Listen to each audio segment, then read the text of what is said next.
Hello viewers, Mughal আমলের পানিপথের যুদ্ধ সম্পর্কে কে না জানি আমরা। আপনারাও কি আমার মতো ভাবতেন পানিপথের যুদ্ধ মানে জাহাজ বা নৌকা নিয়ে কোনো নদীর মধ্যে যুদ্ধ? যদি ভেবে থাকেন তাহলে আপনি এতদিন ভুল জানতেন। পানিপথ কোনো নদীর নাম নয়, এমনকি এটার সাথে নদীর সামান্যতম সম্পর্ক নেই। পানিপথ মূলত ভারতের হরিয়ানা রাজ্যের একটা শহর এবং সম্পূর্ণ সমতল এলাকা, দিল্লি থেকে প্রায় 90 কিলোমিটার দূরে। এই জায়গায় 1562 সালে মুঘল সম্রাট বাবর বনাম ইব্রাহিম লোদির যুদ্ধ, 1556 সালে সম্রাট আকবর বনাম তেমুর যুদ্ধ এবং 1761 সালে আহমদ শাহ আবদালি বনাম মারাঠা, এই তিনটি ঐতিহাসিক যুদ্ধ সংঘটিত হয়েছে। আপনার মনে এখন নিশ্চয়ই প্রশ্ন জাগতে পারে, কেন তাহলে পানিপথে এত বড় যুদ্ধ হয়েছিল?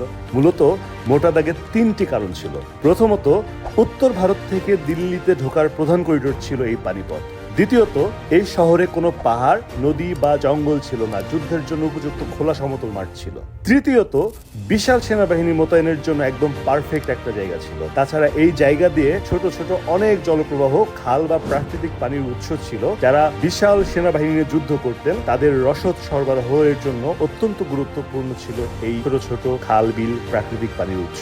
এজন্যই ইতিহাসে একটা কথা মজার ছলে বলা হয়, যে দিল্লি শাসন করতে চায় তাকে আগে পানিপথ পার হইতে হয়। আর এই কারণেই পানিপথকে বলা হয় ভারতের ভাগ্য নির্ধারণের মাঠ।